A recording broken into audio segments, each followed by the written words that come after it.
Hello. It's my pleasure to welcome all of you to the last event of this partnership meeting on Thursday, which is a panel discussion of the housing challenges facing immigrants. And I would like to let the people in the room know that in addition to our panelists, who will be introduced by the moderator, Frank Klodowski, there are 38 people at the moment on the webinar, so you should be aware of that. With that, Fran, we'll pass it over to you. Greetings, everyone. As Valerie said, my name is Fran Klodowski. I'm a retired professor of geography and environmental studies from Carleton, and very pleased to be moderating this important panel. I want to begin by acknowledging that the land on which we gather is the traditional unceded territory of the Algonquin Anishinaabe people. The Algonquin peoples have lived on this land since time immemorial, and I am very grateful to have the opportunity to be present in this territory. So thank you for your interest in this panel on housing challenges for international migrants. It's a very important topic, and I'm quite convinced that you'll learn a great deal in the next 90 minutes. We're blessed with a fantastic lineup of experts who will first respond to a set of previously agreed to questions before opening up the discussion with the audience. I've been asked to keep my introductions very brief in order to use the time we have to maximum benefit. But be assured that each of these panelists have impressive and deep credentials and experience that they will draw upon in their responses. Dr. Vera Etches is Ottawa's well-known and highly respected medical officer of health. Appointed in 2018, she's fostered a culture of community and client engagement and is particularly committed to public health work to address inequities in health status stemming from racism and colonialism. Paul, over there, Levine, is the City of Ottawa's Director of Housing. He brings 35 years of experience in the health and social service sectors, having focused in areas of youth and adult justice, mental health and addictions, public and community health, as well as housing and homelessness. Suzanne Lee has been Executive Director of Multi-Faith Housing Initiative since 2013, and in that capacity has overseen a period of impressive growth that continues to this day, including more than tripling MHI's unit count and operational budget. She's also served as the president and now past president of the Ontario Nonprofit Housing Association Board of Directors. Dr. Brian Ray, who's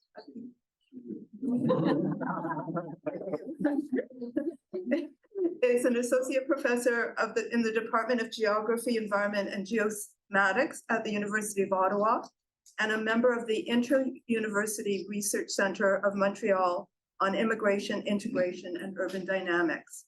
He's played a crucial role in knowledge mobilization strategies to facilitate knowledge transfers between researchers and diverse audiences. And finally, Dr. Damaris Rose, who is over there, is currently an adjunct professor of urban studies at the Urbanization Culture Society Research Center of INRS, where she was a full professor until her retirement in 2017. She has specialized in and made many important contributions to research on the social dynamics of neighborhood change and housing issues for refugees, asylum claimants, and other newcomers to Canada. Please join me in welcoming all of them.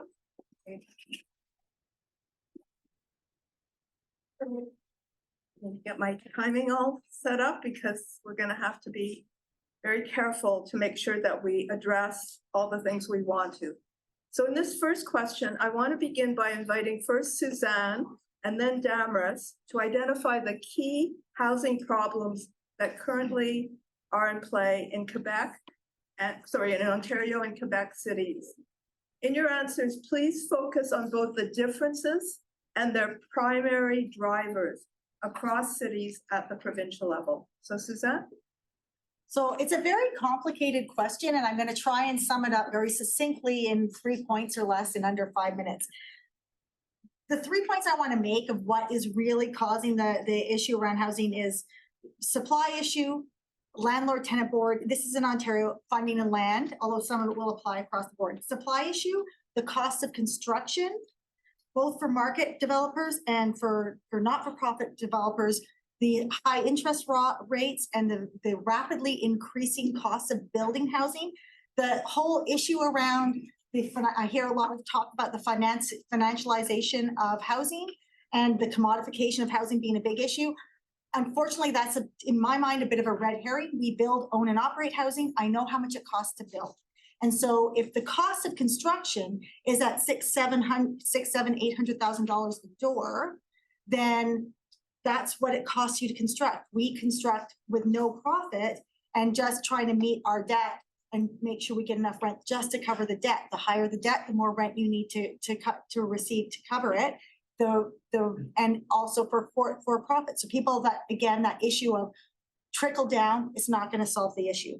Trying to keep on about 5 minutes. Landlord tenant board issues in Ontario. We have a landlord tenant board that I would describe as in collapse.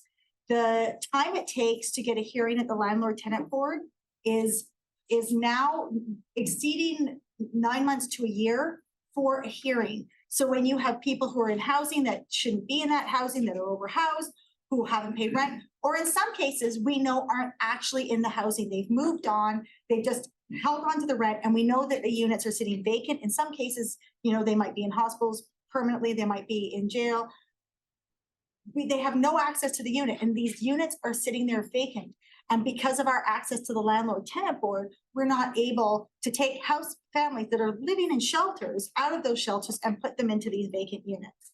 And so that is an issue that needs to be addressed. And also that landlord tenant board issue is causing the arrears to get so high that in a lot of my colleagues across the sector in Ontario, a lot of the smaller organizations are starting to see this issue as an existential threat, which means we could have a number of our not-for-profit and deeply affordable housing providers looking in the face of bankruptcy because of these very high levels of arrears before they could even act on it or be seen as landlord tenant board. If they go bankrupt, what happens is the risk of a lot of those units getting turned over to the market, being sold off to pay off the company's debt, and then we lose that affordable housing stock. And then the last thing I want to touch on is funding and land. Land costs money. Even governments are looking for a return on land. And so in order to have a project, in order to build, you need two things. You need land and you need funding. So if you have land, you've got to get it built on that. And then you have interest rates, and you have these increasing interest rates, increasing costs of borrowing, increasing costs of construction. But the cost of living, the basic cost of living allowances at Ontario Works and Ontario Disability rates are not increasing anywhere near in step between what it's costing to do the construction and to acquire the land. And the bureaucratic processes to acquire land is very, very expensive. So you're seeing this greatly widening gap between what it costs you to develop, own, and run the housing, what the funding is available, these lower interest of funding, and then what it's costing you in the land. So kind of just bringing those down, and I will unpack some of that a little bit more later, but I will now hand it over. Hi, in spite of the request from Fran to talk about the differences between cities across the province, I really can't do that for Quebec. It's predominantly a Montreal focused set of responses and commentaries that I have. I will say that the urban structure of Quebec and Ontario are completely different. We don't have very many medium-sized cities. Things are dominated by Montreal and Quebec City. Yes, no, it's growing, of course, but anyway, my apologies for that, but most newcomers are in Montreal anyway. So everybody has this image that the housing situation is much better for lower income people in Quebec and in Montreal than in the rest of Canada, and especially in Ontario. And that's still true, but it's a lot less true than it used to be. And so I was asked to talk about kind of a little bit about the historical context of Quebec and what has happened. So historically, renting has been very predominant in the major urban centers. Home ownership has however, greatly increased in the suburbs and in gentrifying areas. with the condoization of old neighborhoods. Reasons why rents have historically been low are multiple, but the predominance of plexes, duplexes, triplexes, and fiveplexes in old construction, landlords being mostly small-scale investors, low operating expenses compared to multi-story buildings with elevators and complicated heating systems. Post-World War II, the construction is mostly walk-ups, far fewer high-rises in Ontario. The legal framework of renting is a bit different. Contrary to what many people think, we don't have rent control in Quebec. We have rent regulation via guidelines for what would be the normal increase. Renter has the option to contest above guideline increases or not. The big hic is if the apartment turns over, the new tenant may not know what the old rent is, and we don't have a lease registry, which has become a big issue. Deposits are not allowed, but that's increasingly flouted as rental housing becomes more scarce.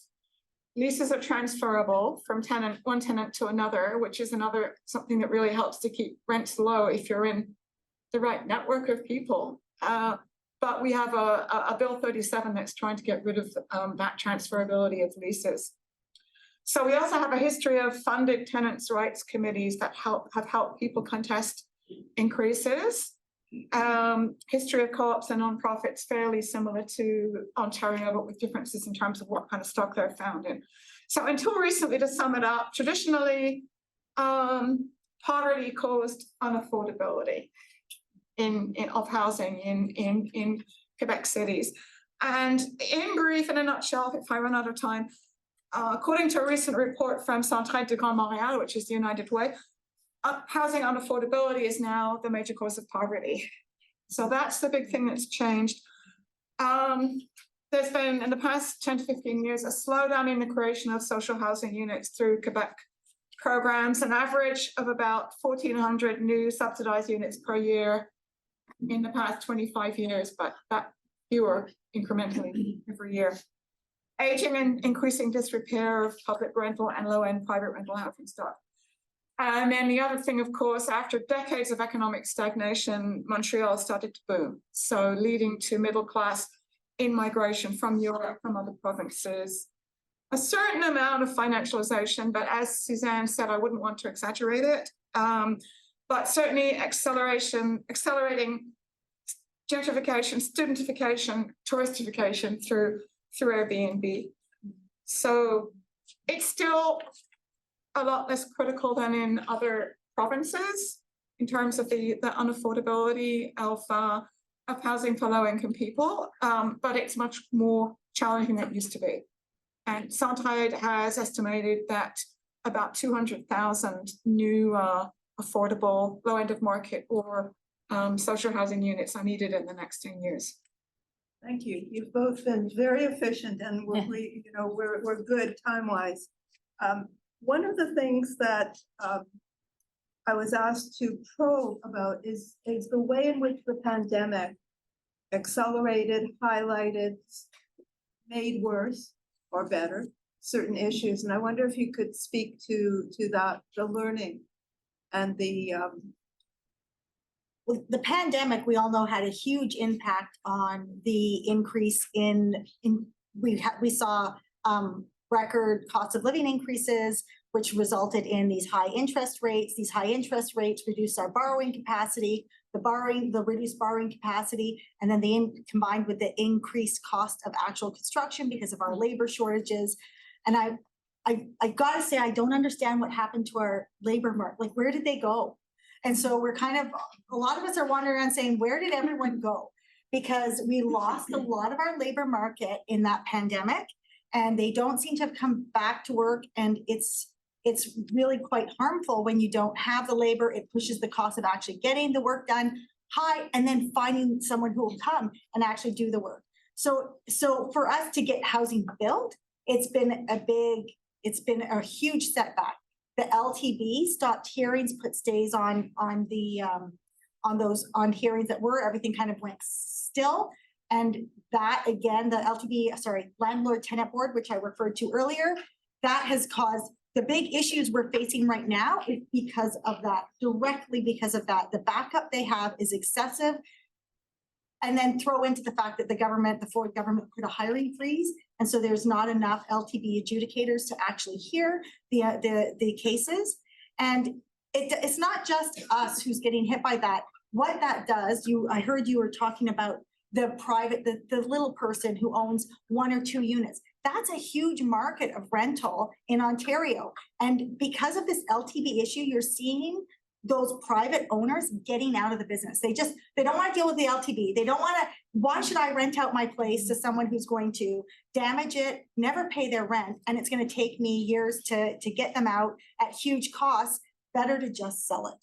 So it's putting pressure in a lot of ways.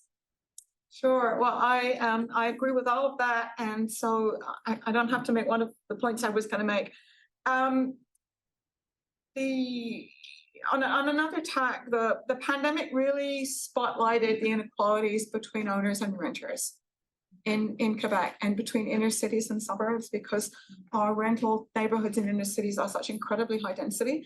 So in terms of crowded conditions and access to conditional or lack of access to outdoor semi-public or public spaces, the issue of how much private space you had inside and outside your apartment became really, really important during the pandemic. And it had very negative impacts for families with young children and for teenagers, especially for the many months when we had a curfew, when it was broad daylight outside and kids had to come indoors. A major increase in the unhoused population in all cities and regions, and for that there is data that goes beyond Montreal, due to mental health and substance abuse issues getting much, much worse during the pandemic. But also paradoxically, a very transitory but positive impact. It just so happened that the 2021 census picked up on the fact that the rental housing affordability and housing core need dropped in 2021 compared to 2016. And that was because of the COVID benefits in improving the income situation temporarily for the precariously employed. And that's interesting because as some nonprofit, some progressive think tanks and major housing rights organization has said, it's like an inadvertent experiment in a guaranteed minimum income. Yeah. But it didn't last. But it's been talked about and discussed as an interesting point. That's great. Thank you for those. I just wondering if Brian, Vera, or Paul want to add anything to this sort of foundational question before we move on. Well, in particular, the last point that you made, when we looked at our statistics in terms of the rate of homelessness, it's the only year in the last 20 years that we've seen a decrease year over year in homelessness with those benefits that were paid out. So during that 1 year. Absolutely, yeah. The data doesn't lie, the numbers are there, and it's something that should be considered, studied a lot more and considered. Absolutely. Well, we could just do it. We could just do it because now it's been studied and it's true. And of course, I'm here with very little that I can say about housing policy, but because of the COVID, situation, we realized we need to get involved from a public health perspective. In fact, when you think about why are some people healthy and others aren't, it has almost everything to do with poverty as a major determinant of health.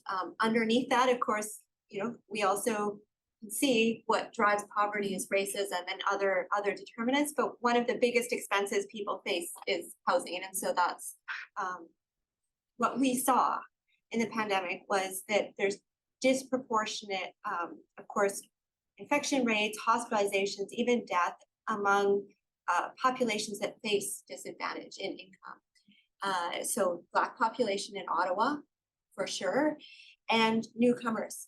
So within the Black population, it was people who are newer to the city and to Canada that were disproportionately affected even more.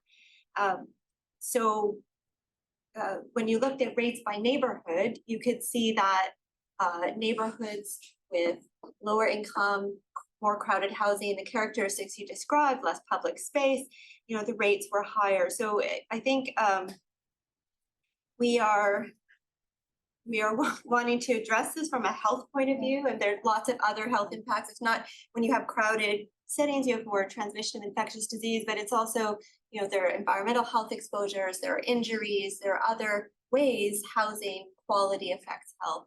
So I think that's where Yeah. we're coming And from. in fact, really, we're sliding into the second question, so Brian, you can contribute.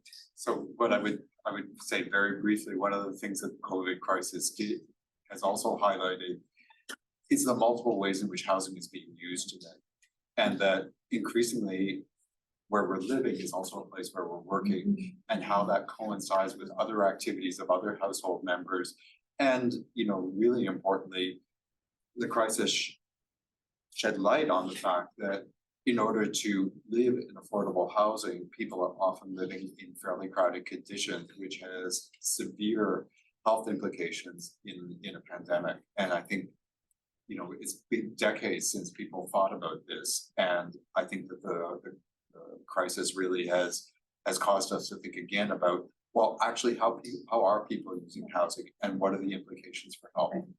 Thank you. And we actually have begun to answer the second question, where I want to hear from Paul and Vera and Brian and Damaris about the implications of these housing challenges for diverse international migrants, in particular, albeit that they are a very diverse group across many dimensions, just to name a few: admission category, legal status, ethno-racial identity, sexual identity.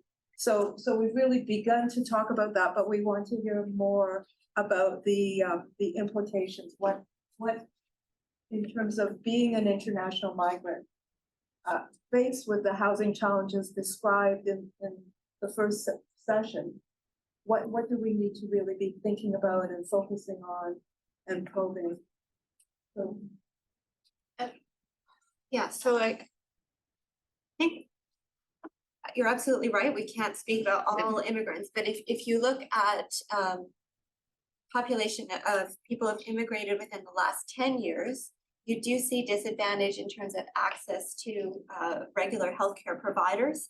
And that's by neighborhood. You can map this out by neighborhood as well. But at the individual level, you know, it's only 62% have a regular healthcare provider in they've immigrated in the last 10 years. And that's compared to 86% or so, 82% in the general population. So there's problem with access to the health supports needed. We are hearing from our education colleagues that people in crowded settings can't study, they can't complete homework. There aren't spaces to learn and so succeed, you know, at school and finding employment. Housing being that large expense, if you are paying most of your income towards housing, you don't have money left over for nutrition, healthy food, culturally appropriate food. So there are many ways you can see this starts to affect the well-being of families. Paul, do you want to add? Yeah, thank you for the question. And yes, as you know, international migrants face incredible challenges when coming to our country, and in particular trying to access affordable housing. Just on the social support side, there are barriers there in terms of accessing social support, and even, you know, the centralized wait list in Ontario, which is the centralized list for to apply for and access subsidized housing. And we do know that there's barriers accessing rentals due to the inability of providing, you know, references or credit checks, first and last month's rent. Landlords may not want to, you know, rent to people that they don't know, or there's a long list of people who are trying to access the one unit, and it becomes incredibly competitive.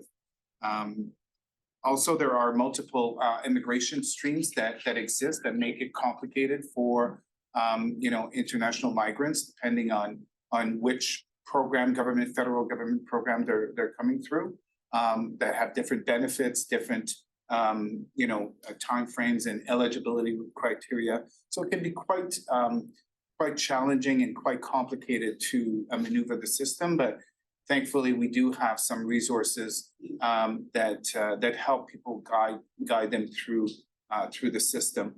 but it is complex and it is inequitable between the different programs. So there would certainly be some merits in trying to harmonize the different programs so that the different migrants have an equal chance at navigating the system. And navigating the system is another issue that is quite complex. As you know, French, English is the primary languages, and so that can be an issue, language barriers as well, and which is exacerbated if people don't have people in Canada that they can support them through. One of the biggest challenges that we're facing when we're looking at housing issues is that our housing system is really not structured for multi-generational families.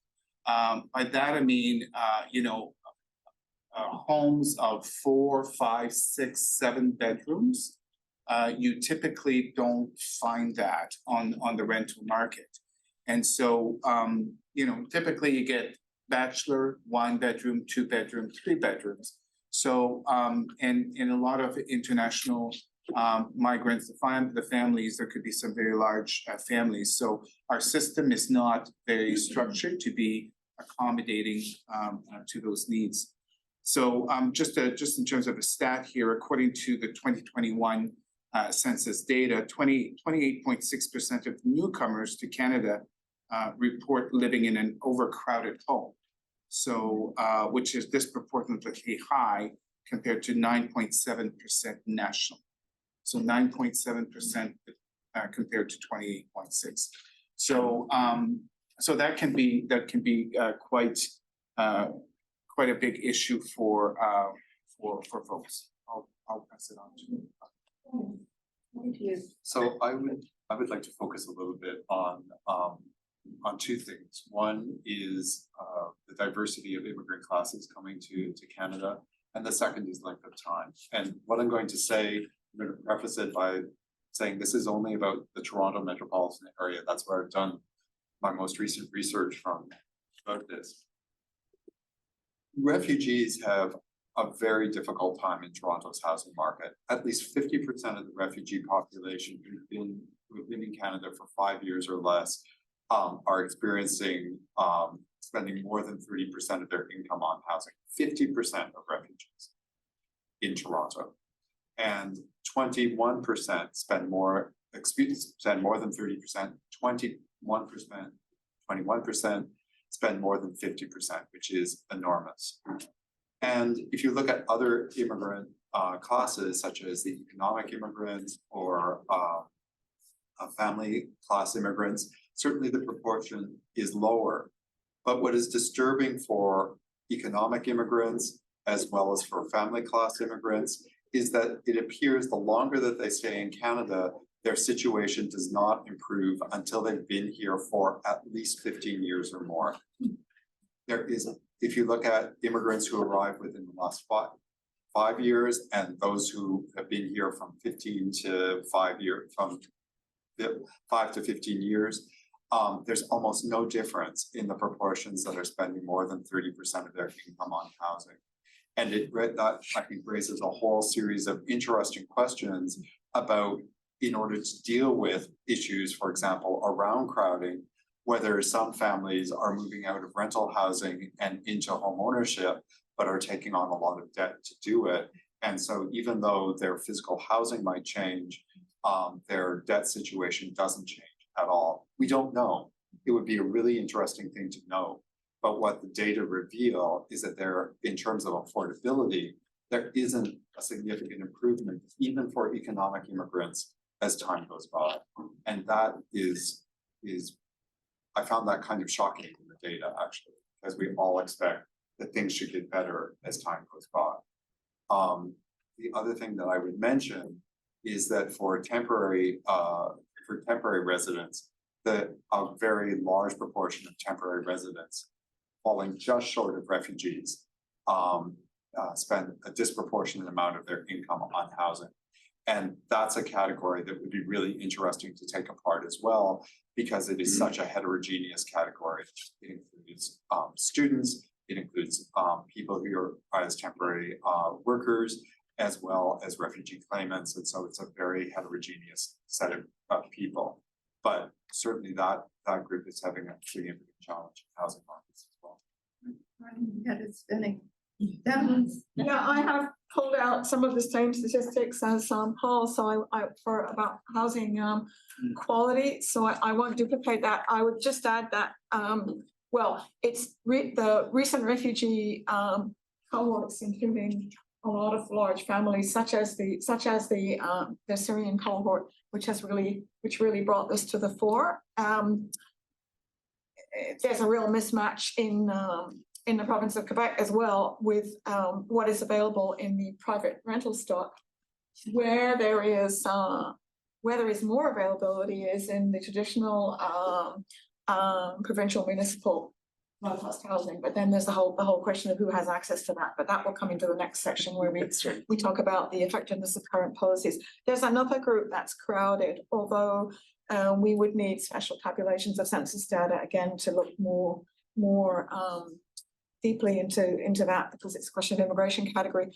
But what we think from different surveys that have been done at different points with asylum claimants and refugees is that single migrants arriving in the refugee categories sharing accommodation in order to cope are another source of crowding. But we need census data from special tabulations to be able to get it going to that. But there are a number of surveys that have been done in Quebec over the past 20 years that have consistently shown that as a pattern.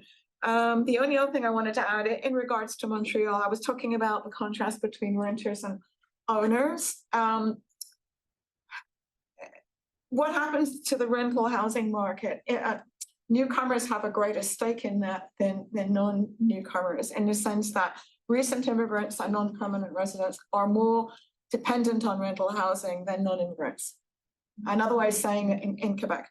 Another way of saying that is in Montreal, very few newcomers become homeowners in their first few years after arrival in Canada. So what happens to rental affordability and quality matters even more for newcomers than for everybody else. And I think that's an important point. And I think the other points are statistical, and they've already been said one way or another. Yeah, so we have a bit more time, and I keep hearing about it would be nice to study this and that. But with regard to this question of the implications for international migrants, what, in your opinions, are some priorities for research that should be done? The knowledge gaps that are most crying out for. So if I would begin, I would say three things. What Damaris was just mentioning in terms of refugee claimants and what is happening to refugee claimants in our cities, I think is a really important question that deserves attention. It would be also really interesting to figure out what is happening to immigrants who transition out of rental housing and into owner-occupied housing, especially as interest rates increase, and what is going to be happening as we move forward in time. And the other thing that I think would be really interesting to know more about is that proportion of the population that isn't experiencing a housing affordability problem, and how are they doing it? Like what is happening for that group in terms of how they're making their way? And it might shine light on services that might be available in Canada, but it might also shine light on a whole elaborate system of social networks that would be interesting to know more about.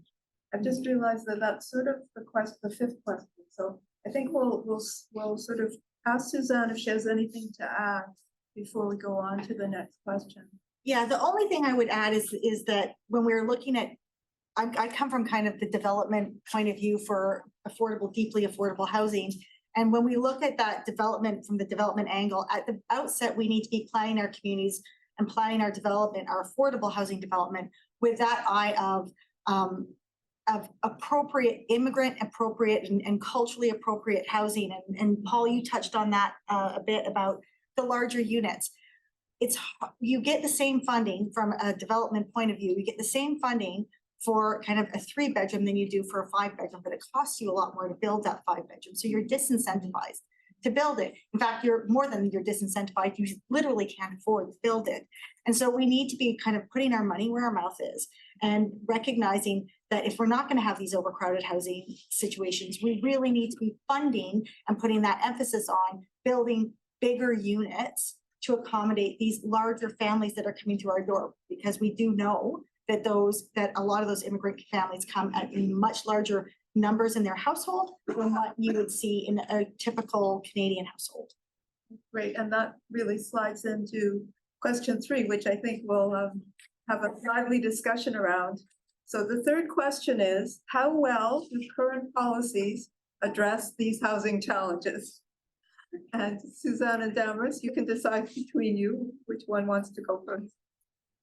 Went first last time. All right, so, yeah, the way I interpreted the question was the effectiveness of current policies for easing migrants' housing problems, and I have negative things to say and positive things. And the first thing I'm going to say, it's going to sound facetious, but I have to say it.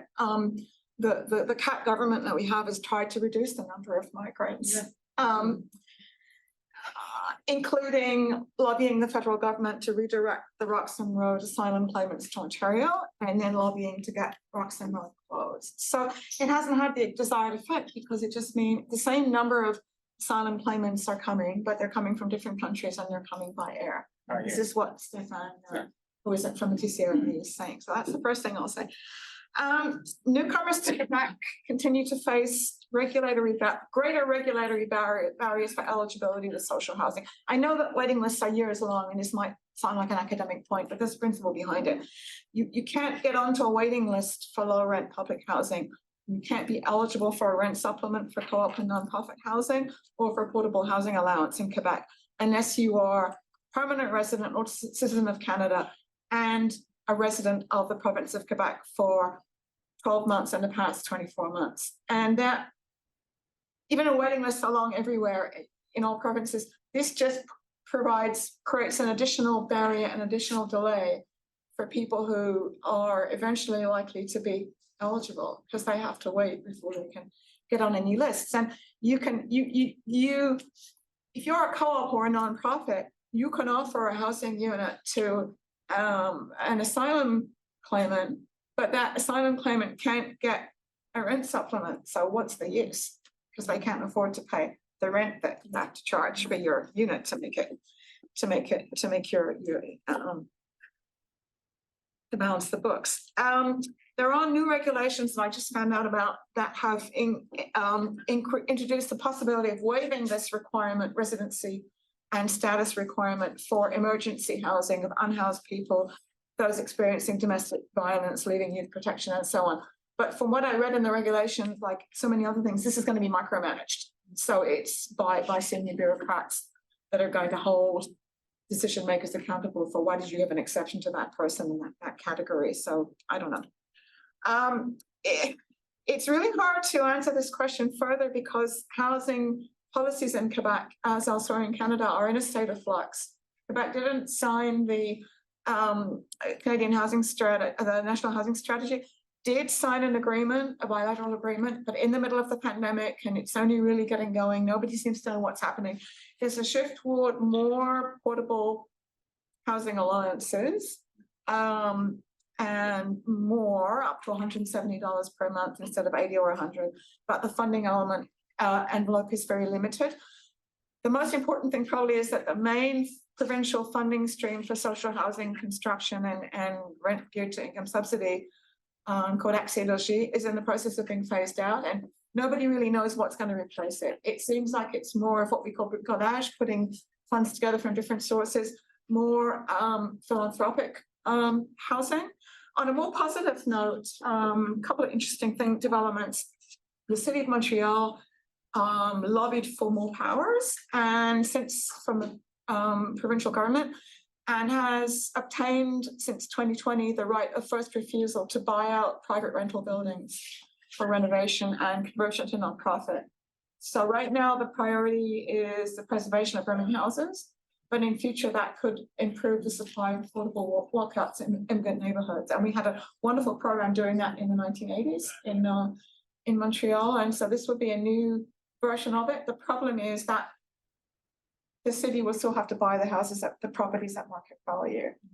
There's quite a lot of REITs in Montreal, a real estate investment trust that actually want to unload part of their portfolios. They don't want to be seen as the managers of low rent housing. They're actually interested in selling, but whether the city can actually afford to buy up enough of the stock, I don't know. Another positive element is that we have a robust infrastructure of nonprofit housing developers and providers to take up these kinds of opportunities. And we have new ones coming on stream, like there's a new organization, a nonprofit to develop student housing for PT, and they're interested in international students as well as domestic students. So there are things happening on that front. The problem is simply the lack of money to get the credits from the provincial government to help get that going, even if other philanthropic or municipal partners can put in some of the money, but certainly the willingness is there. And those are positive developments. So I believe in giving kudos where kudos is due. And I think that at a high level, we are seeing a real recognition that the housing crisis is here and that we need to do something about it. And the National Housing Strategy, which was the first time the federal government really kind of waded into that in decades, was a real indication that this was a priority for the government. And I know that as the sector, we absolutely applauded that National Housing Strategy. The issues that we run into is in implementation. And that is really kind of putting our money where our mouths are. You know, for example, with the National Housing Strategy, there's a big disconnect between loan versus grant. So you saw the National Housing Strategy come out, and you saw these big dollar figures beside it. And as a sector, we looked at it and went, yay, we're going to be able to build all this housing, and we're going to be able to house all these people who are living in shelters, and we're going to fix all these problems. Unfortunately, what we saw was this real push for the housing to take as much debt as possible and give as little money as possible. The reality is it costs us the same to build the housing as it costs a market developer. We can't build for a penny cheaper. So when we're building, how do we make it affordable is we have to have grants at the top to offset that cost. And so when we get those grants, if the grants aren't sufficient, then the higher the grant, the lower the rent. And that's literally exactly how it works. So I can give an example of this. We were doing a build on a supportive housing facility in Ottawa, and we were working with CMHC on co-investment to get a grant. And they were trying to push us to a very, very high debt, as much as they can take. And we said, we can't afford that. We gave them the budget. Here's the amount of debt we can take. We must have a minimum of this amount of grant. They called us up and said, don't worry, we fixed your problem. You can take that debt because we found you savings. So we said, walk us through the budget. Tell us where the savings are. And so where they had found our savings is they had slashed our property management into 1/3 of what it really was. They had slashed our replacement reserve fund. That's the money that you put aside every year to make sure that the buildings are well maintained and well kept. And then they had brought our debt service coverage ratio down to a 1.0, which means for every dollar going in, we're just at break even. So now we have poorly managed buildings with no ability to fix anything when it goes wrong, and no replacement reserve to do anything about it, and no comfort room. So it just takes one person to put their fist through the wall, or one unit to go up in flames, or one thing to go really wrong, one hurricane, one tornado, and we've got a really big problem and no way to get out of it. We've got no breathing place. This is a very uncomfortable place.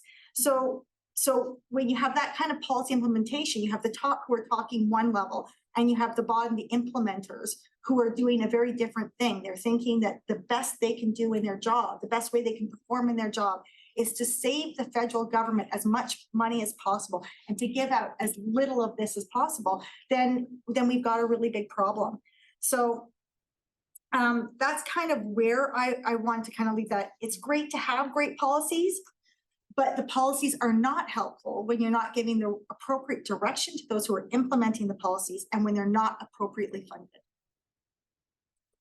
Suzanne, I think you've spoken at the federal level and Dammers has spoken at the provincial level.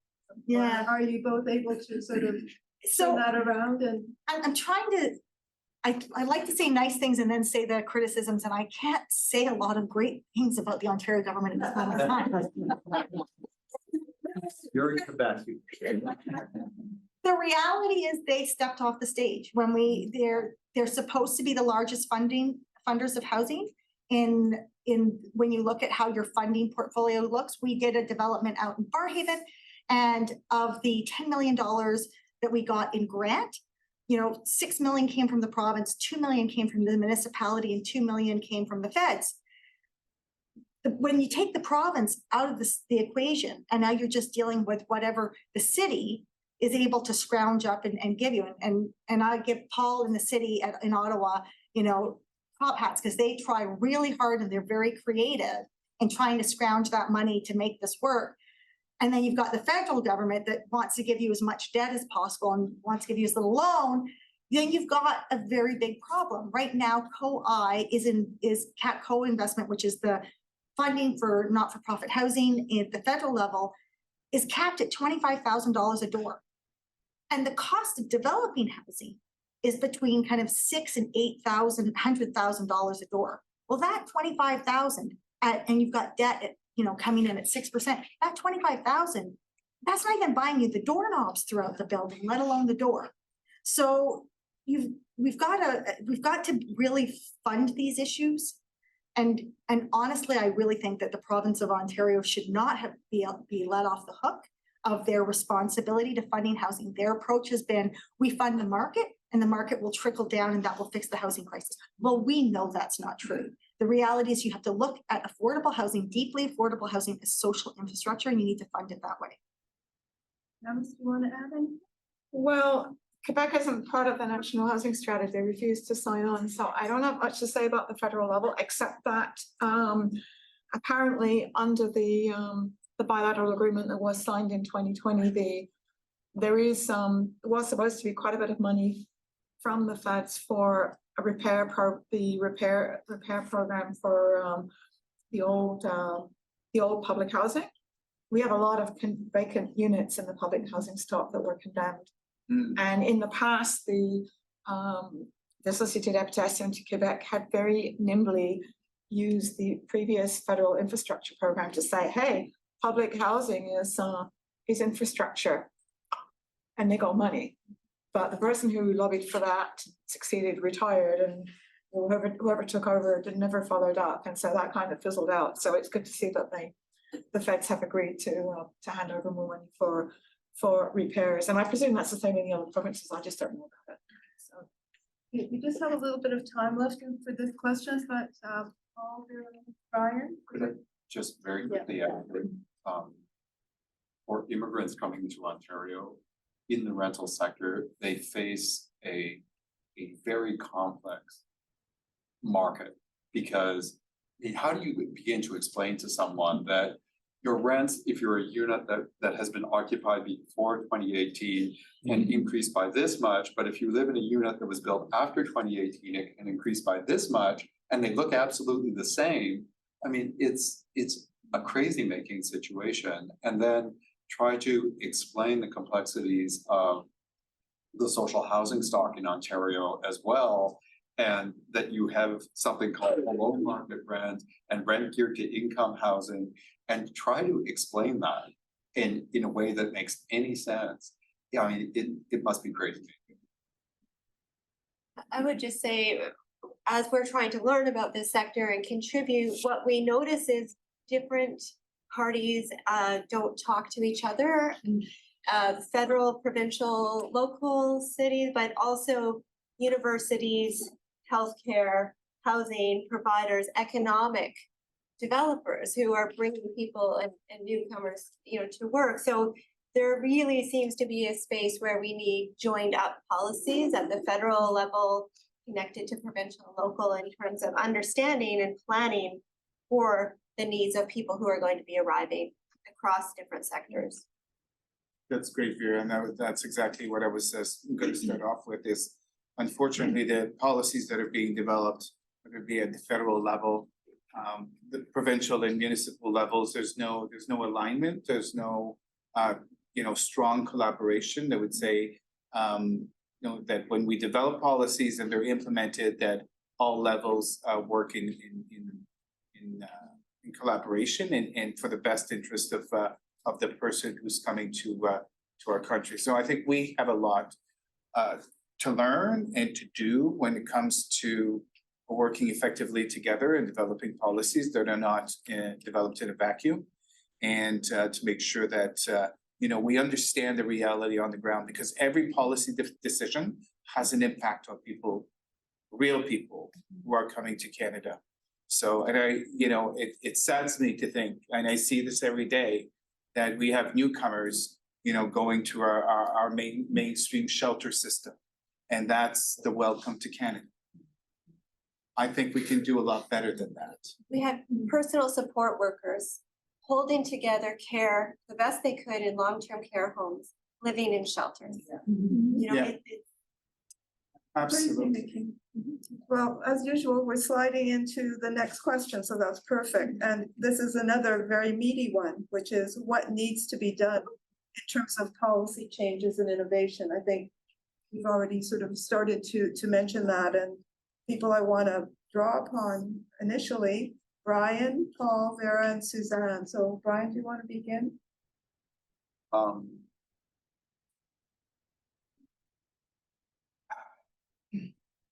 I think one of the things that we need to think about in terms of policy is, and trying to do better, is part picking up on what Vera was saying, is that we need better collaboration, but we also need to recognize that in Ontario, at least since the mid-1990s, we basically had a gutting of the people who had the expertise and who had the experience that led to really interesting housing innovations in the 1970s and 1980s.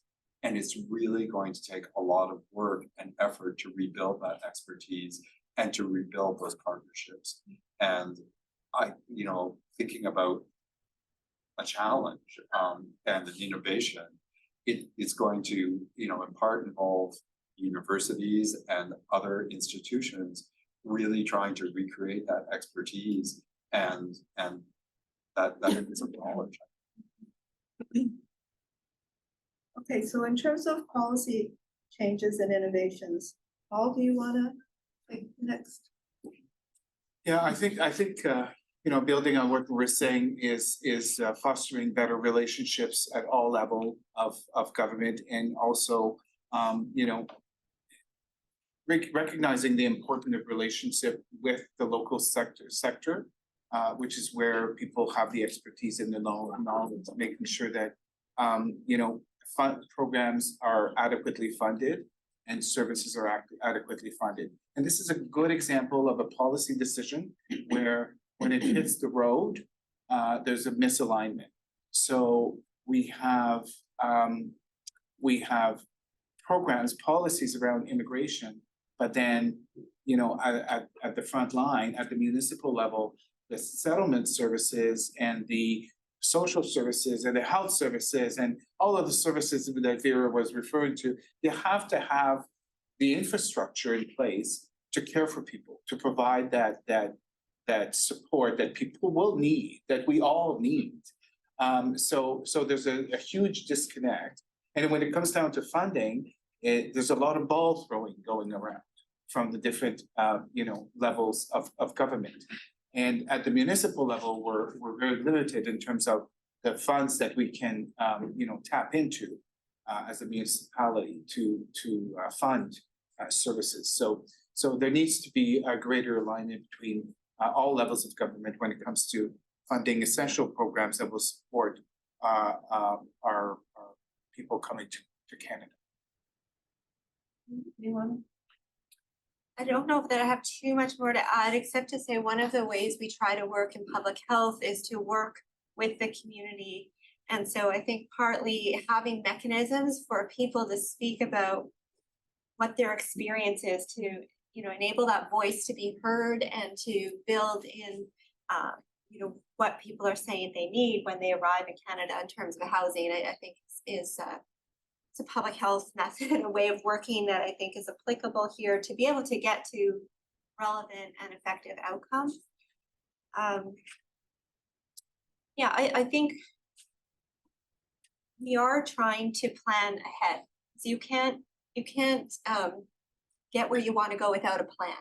So I think having enough collaboration and the right players together to say, this is actually where we want to go, and this is what it will take to get there, and to seek support for these kinds of solutions. It's not,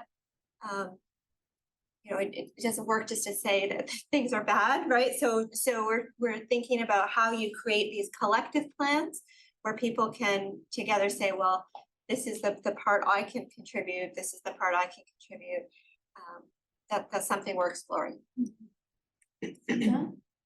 Just following off the theme of what you're hearing here, funded, it needs to be funded. The housing just is underfunded. That's the end of the day. You can't take someone who's homeless and make them not homeless if you don't have the money to create the bricks and mortar, to build the houses, to put them in. Also recognizing that housing is the long game. If there's no quick solution, that kind of turnaround, can we get people housed and out of the shelters in the next 6 weeks? No. We can put in place Band-Aid solutions, and we've talked about different subsidies and different subsidy programs. The kind of traveling bursaries that people get to help cover the rent is great as a Band-Aid. It stops the bleed for now, but it's not the long-term solution. We have to really build this infrastructure in our society and look at it, and it takes 5 years from the time that you start thinking about the housing to getting through your application process, to getting through your site plan, to pricing the whole thing out and getting shovels in the ground, build it, and then get rented in. We need to stop looking for the instant successes. And I do think that governments tend to think in 4-year tranches, which is conveniently, what can I achieve in 4 years? What can I, that I can have that at the end. And so it would be really good if we could start really looking at that longer term focus of how we fix our housing crisis.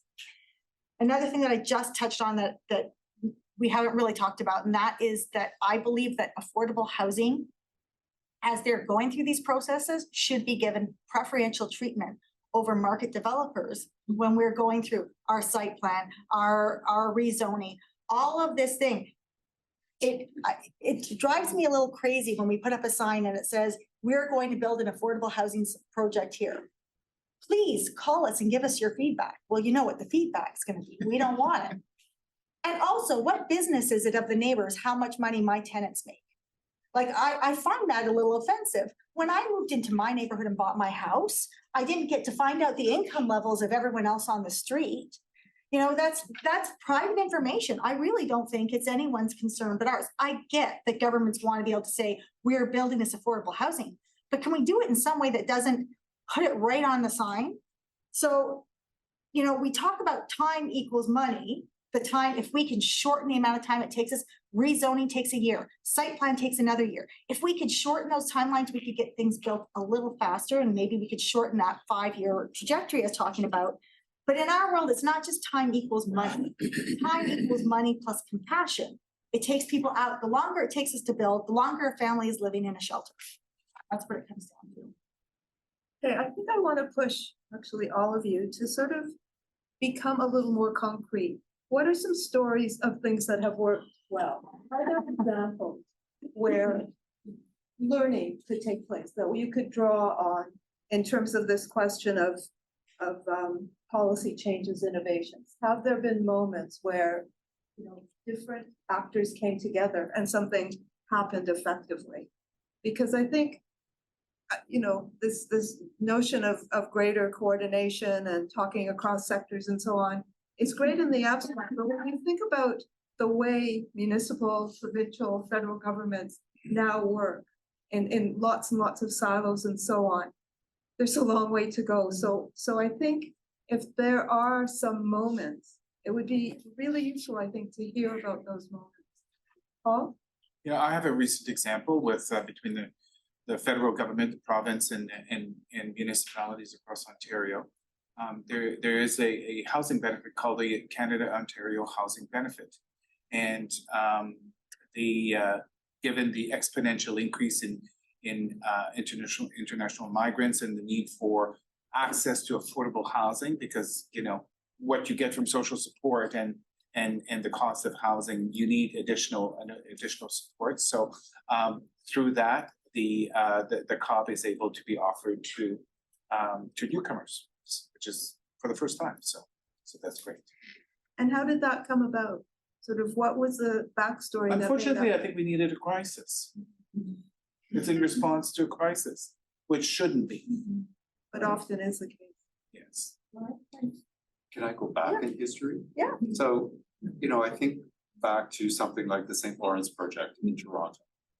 And there you had federal and provincial governments actively involved in land consolidation. And by consolidating so much private land, they were able to build things that they could take advantage of economies of scale. Why should social housing be restricted to building 4 units where you get no economies of scale versus a private developer that can build 250 units? That seems like being able to do big things like that. And then once the land was consolidated, to have a good working relationship between CMHC, Ontario actually had a housing ministry at one time and had people who knew housing and worked with community organizations to build housing that responded to a variety of different household types. We knew how to do this in Canada. And I sort of wonder sometimes, given that we have framed housing in this country as being a private issue, whether we need to call it something else. Let's pick up Suzanne's term, which is, let's call it infrastructure. Maybe if we called it infrastructure, then we'd put public money behind it. I don't know, it seems like a promising practice. I can't tell you it's yielded results yet, but with the work of Jillian and people on Paul's team, we are realizing that we can probably join up the housing caseworkers and health caseworkers and get better outcomes for people's well-being. Because housing doesn't always know how to navigate the health supports that might be needed, whether it's mental health, culturally appropriate services, substance use, and the health people, again, are seeing this need for housing, but not always able to navigate housing solutions. So this is something I'm excited about, and I hope will make a difference. For multi-faith housing initiative, I would come at it less from the kind of government. When I think of all of our successes come from our partnerships. So you were just talking about that kind of, joining up the health networks and the housing. We've been able to do that with partnerships with Live, Work, Play. We have adults with cognitive disabilities living in our units, and they get supported through the agency. So we develop that relationship with the agency. We set aside housing for them. We have units set aside for people coming from Catholic Center for Immigrants, so newcomers and refugees. And again, it brings in all the support comes with them, and then it also feeds into the community. So we've had a lot of success with that. And on the development side, because I'll also come at it from the affordable housing developer side, we're right now doing a project with a market developer, Dream Incorporated, at LeBreton Flats next to the library parcel.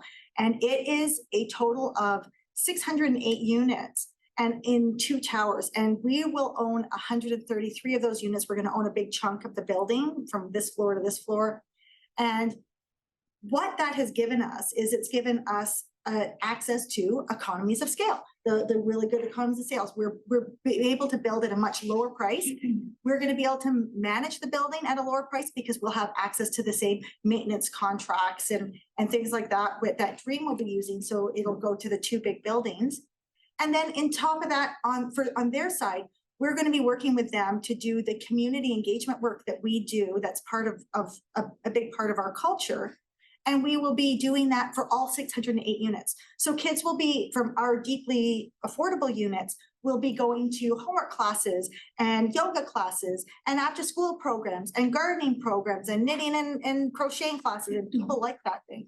And they'll be doing all of that together, the ones who are in the higher end units and the full market expensive top floor units together with all together, one cohesive community. And so it's going to be a really beautiful thing. It's very exciting. What needs to happen, we've been able to access by working together, Dream with MHI, how we maneuver this project through. What we now need is the policies and the framework that is kind of being made up on the fly, because this kind of partnership hasn't really happened before. So how we getting those things that are being made up on the fly to actually be institutionalized. So it really encourages this kind of future development in other urban areas across the country. Thomas, is there something?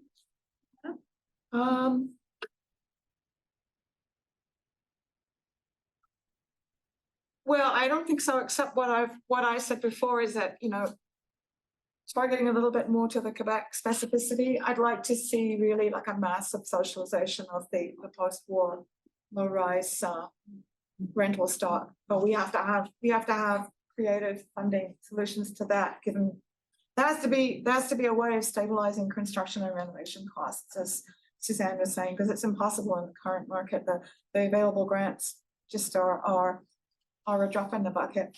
But I would like to see us, up to a certain point, looking again at European models for generating funds for social housing. 1%, and then whatever they do in the 1% in France, the employer contributions. We can't just rely on traditional systems. The needs are too great for new construction and for renovation. We have to have ways of getting ordinary middle-class people to invest in funds that will be used for affordable housing rather than in private REITs. So once again, we're sliding into the final question about what needs to be done in terms of research. And again, I think it's not only the research questions, but how those, research endeavors are put together. And I'll just, mention that there is a deep interest at MHI in doing a process evaluation of this Green Le Breton initiative, because there's so much that could be learned if we, started yesterday and kept going for 5 to 10 years. But I want to hear from, well, initially Brian and Vera about research in terms of, the what questions, but the how questions as well, given all that we've been speaking about. Well, the biggest chunk of taxpayers' money goes into healthcare. And I do wonder if there is an economic argument to be made about the return on investment for building affordable housing in terms of the money you save on healthcare costs. And people have looked at this in small scale in terms of, I don't think they would mind me saying, Ottawa Community Housing has looked at some of their buildings as affordable housing where they don't have access to healthcare. The emergency room visits, the 911 calls, they're astronomical and they're costly. And so I think that's something, I could add from a health perspective that could maybe help with the business case for investing in housing. For me, I think one of the things that would be really interesting to know more about is issues around the amount of space that people have in housing, especially in apartment housing, rental housing, and especially as housing is being used for multiple purposes more today than ever before. I think that we have long neglected how people are living in housing. We've asked important questions about affordability, and in no way do I want to diminish the importance of affordability.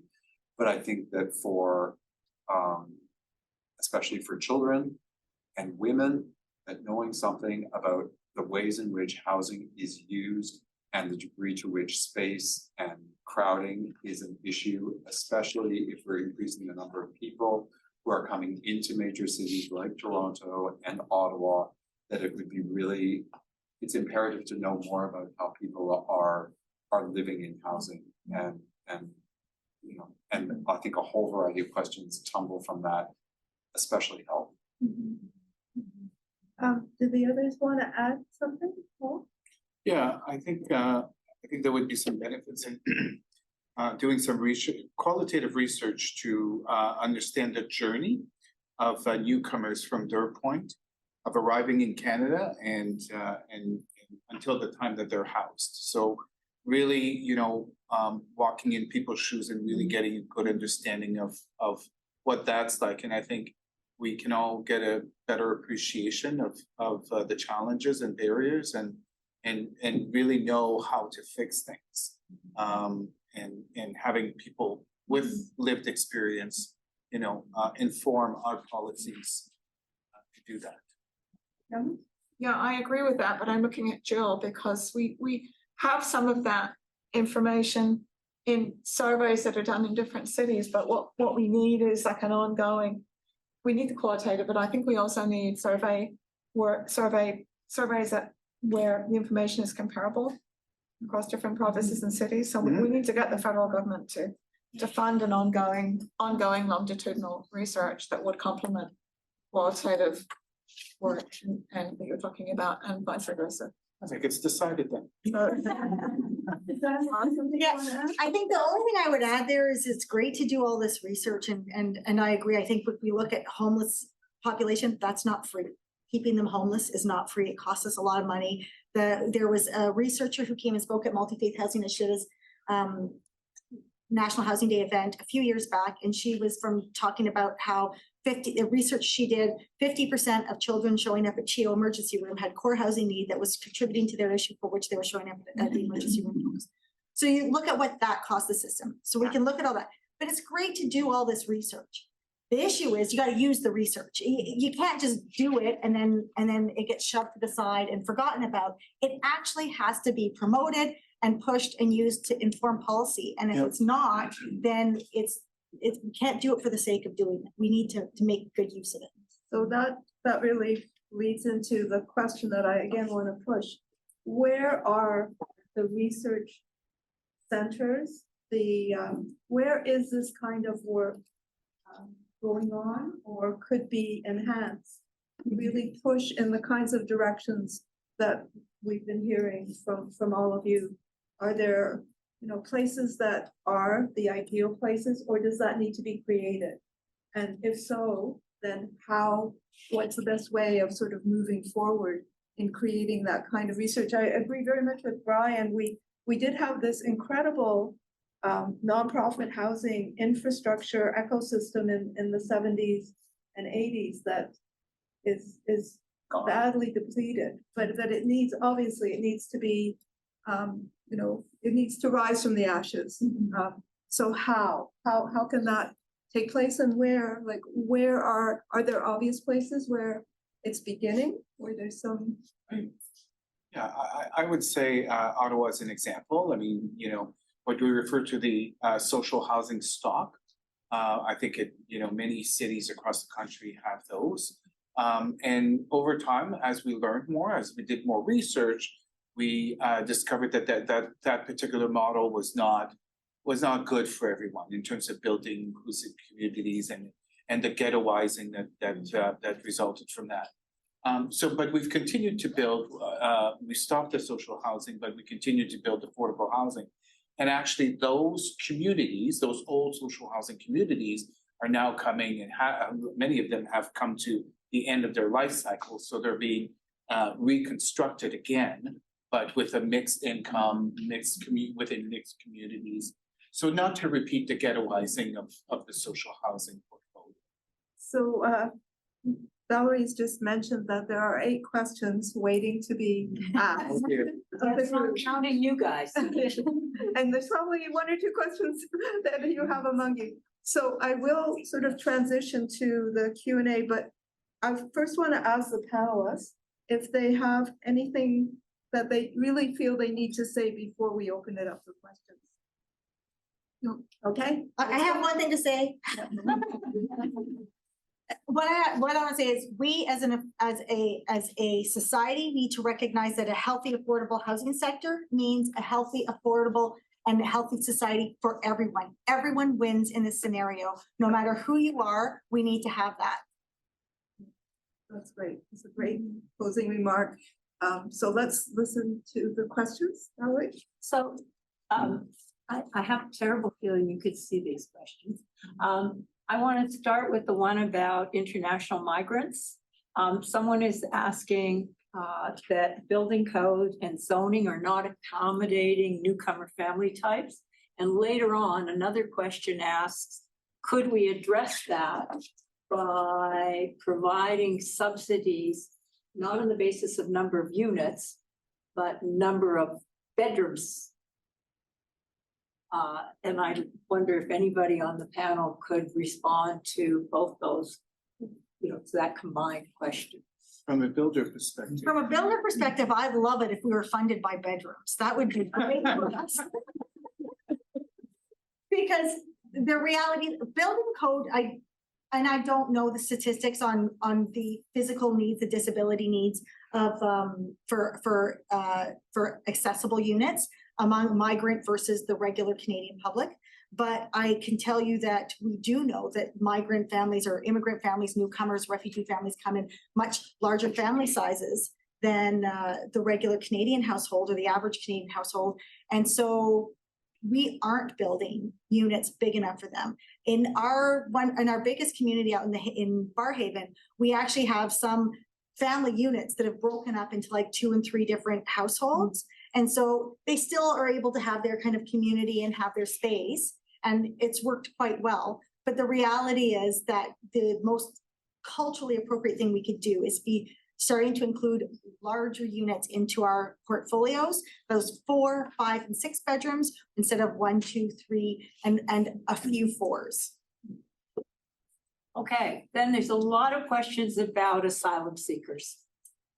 Okay, which is not surprising because you can't listen to the news, turn on the news, or read the news. So one person asks, to what extent are refugee claimant-specific shelters like Romero House in Toronto or Matthew House in Toronto or FCJ, to what extent are they part of the solution for housing accessibility for newly arrived asylum seekers? They are a big part of the services and the care and the support that they provide, and thank. It's great that we absolutely need those organizations. I think what is currently happening though is an incredible pressure being put on those organizations and settlement services and all services across the board that it's compromising our ability to meet the needs of adequately meet the needs of newcomers. So absolutely, those organizations are doing a fantastic job. And they need to be resourced more appropriately to meet with the increasing demand. So in addition to that, Paul, Yes. in Toronto, we are proposing to spend $8.6 million renaming, Debbie, have I got it right, Dundas Street? Yes. So someone asks the panel as a whole, it would be interesting to hear from several of you, should that money be redirected to meet the immediate housing needs of asylum seekers? Yeah, it's that question either or, right? I mean, we could be here for days analyzing, you know, how we spend money over here. Shouldn't it be spent over there? I think it's not an easy discussion to have, and we can analyze a lot of different things that have been spent on without judging the City of Toronto decision for that. It's easy to say, well, of course you should spend it on, you know, this and that, but I can see both sides, and it's not an easy situation. I mean, I would make a comment more broadly that the public is not well informed about what they get for their money or where money should be spent for the best return on investment. So I do think there's a role for cities, and I'm excited about the upcoming budget in Ottawa. I think they're going to try to actually lift out some of the data and show where the money's going and how much service results from this kind of investment. I think we need the knowledge translation and the discussions about how everyone benefits, right? When there are investments in housing that's more affordable or supported, what dollars are saved on paramedic calls, where that shows up on your tax bill. Like, I just think there's something that participatory budgeting is an interesting concept we have really not explored very much in, say, Ottawa. Thanks, that's a great comment. So finally, are there questions in the room that, yes? I was just thinking about if I were homeless and I lived on Dundas Street in a tent, I guess I would want coverage of my situation as they're changing those signs. Because it truly is, it's about whose voice is heard. And so, you know, it's probably time we saw in the one example I gave you that it makes a difference earlier in the day, makes a difference what we do as public sector and how, or public people, like just people, and how the homeless or other groups can stand up for it. So, yeah. Are there questions that you, yes? I actually have a really technical question for Paul from Ottawa Housing. Toronto Housing, we were having a conversation as we, I guess we were about 10 years ahead of you in needing to replace our stock and have moved, as you know, to mixed community housing. And right now with Toronto Housing, we have about a 89-11 split between market rent and rent geared to income.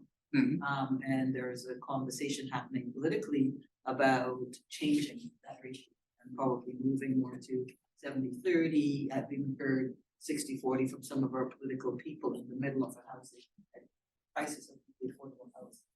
What's Ottawa's ratio and what's your thinking in terms of rent geared to income versus market rent, understanding the financial pressures on municipalities to build housing, right? Money, there's a need for an income stream from housing providers like Ottawa Housing. Yeah, certainly well, absolutely, the need is all around. There's more need for rent geared to income housing, like you're pointing out, and that's for those of who are not aware. That's based on the definition of 30% of person's income, and then that's kind of the lowest, the deepest affordability that of the programs that we have, and then it goes up to. Can go up to 80% of average market rent, and then there's average market rent, there's below market rent, and then finally the market rent. So and there's affordability is on a spectrum, and there's a need for different affordability levels for different people in society. And one of the greatest question, if you're ever with a group of people and want to talk for hours, just ask them the definition of housing affordability. And that will get you talking for a long time, because what is that exactly? And who is it? Try to define it is not easy. So I would say the need is so great that we need,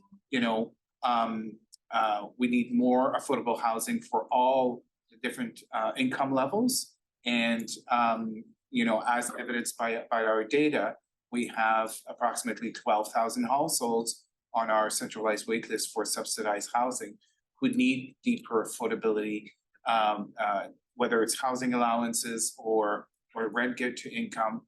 The social assistance program are just not cutting it. They just can't provide the level of income that people need to pay for their housing.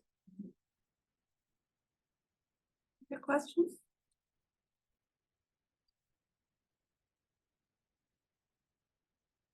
One more online. Okay, over to you, Bella. There's one more question online. This person asks, there's a lot of emphasis right now with international students creating demand for housing. And he wonders what the panelists think of this argument that international students are somehow contributing to the current imbalance between housing shortage and between housing supply and housing demand. Can I add to that question? You definitely. And what do you think the role of post-secondary institutions for bringing in international students should be in housing provision?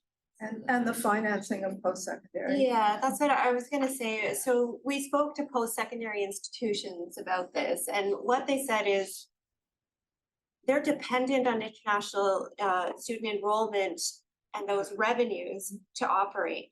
Yeah. They really are. And that in Ontario, the Ministry of Colleges and Universities frozen tuition fees. So they like a policy that unfreezes tuition fees, so they can generate more revenue there. They also report, it's not my area of expertise, but the Canada Social Transfer goes up by 3% every year, which funds universities and other things. And that 3% increase a year has not gone to universities. And so at least asking the province to pass on the 3% increase that they get from the federal government to the universities would help with their operating costs. They also are interested in capital funding so that they can build, because it's the building cost.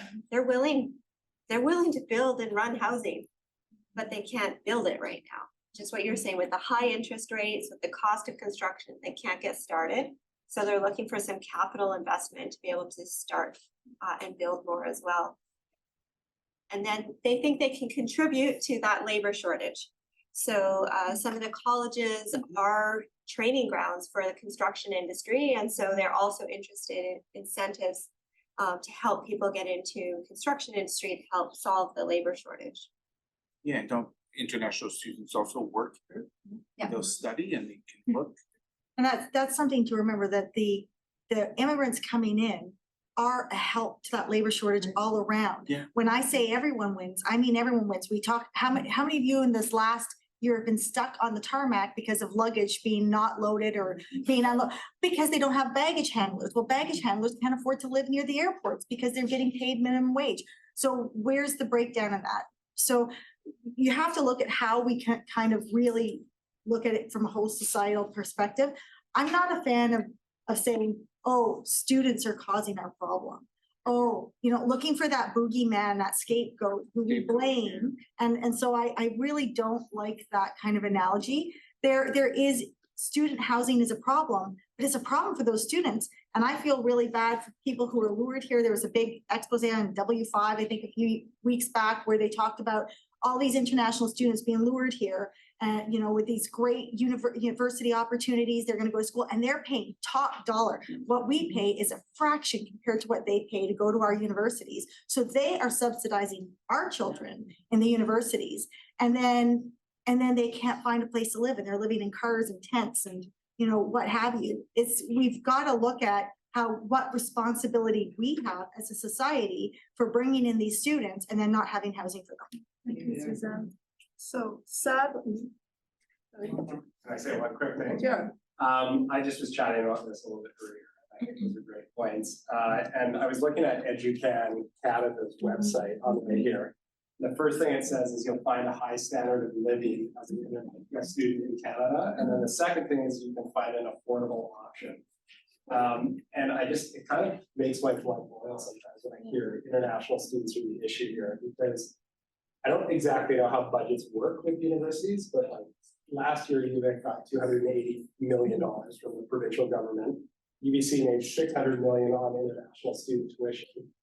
And I would like to see a little bit more positive messaging from the government about what international students are doing for this country, because last year, I think the Canadian economy generated $21.5 billion from international student tuition, which is more than lumber, auto parts, and electronic part exports.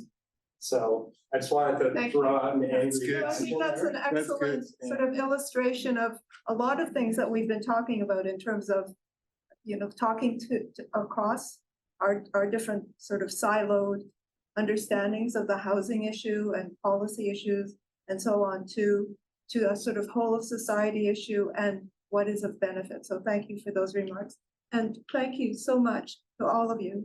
You've really shared wonderful knowledge and I gained tremendously. So thank you very much.